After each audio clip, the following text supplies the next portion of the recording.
ఇప్పుడు ఒక మంచి రన్నింగ్ ఐటమ్ చూపిస్తాను. ఇది చూసినారంటే ఆన్లైన్ లో కానీ కొంచెం కొన్ని షాప్స్ లో మాత్రమే ఉన్నాయి.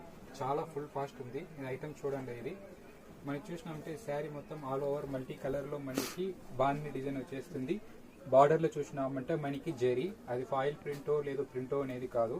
ఇట్లా మనకి శారీ మొత్తం ఆల్ ఓవర్ మనకి ఇలా ప్రింటింగ్ బాందిని ప్రింటింగ్ అనేది వచ్చేస్తుంది. ఇది మల్టీ కలర్ లో. సో ఇది చాలా రన్నింగ్ మంచిగా ఉంటుంది. స్క్రీన్ ప్రింటింగ్ అంతా ఏమీ పోదు. శారీలో ఇలా మనకి ఫుల్ కంప్లీట్ గా వచ్చేస్తుంది. ఇది చూసినారంటే లైన్స్ వచ్చేది మనకి పళ్ళు పార్టు. సో పళ్ళు మనకి ఈ విధంగా వచ్చింది. తర్వాత చూసినామంటే మనకి ఇది బ్లౌజ్ లో మనకి ఇట్లా ప్లెయిన్ లో కాంట్రాస్ట్ లో మనకి బార్డర్ ఏం కలర్ కాంట్రాస్ట్ వస్తుందో ఆ కలర్ లో మనకి బ్లౌజ్ వచ్చేస్తుంది. సో ఇందులో వచ్చి చూసినామంటే 6 కలర్ మ్యాచింగ్ వస్తుంది. ఈ 6 కలర్ మ్యాచింగ్ అనేది కంపల్సరీ సెట్ వైజ్ తీసుకోవాలి. ఇలా 6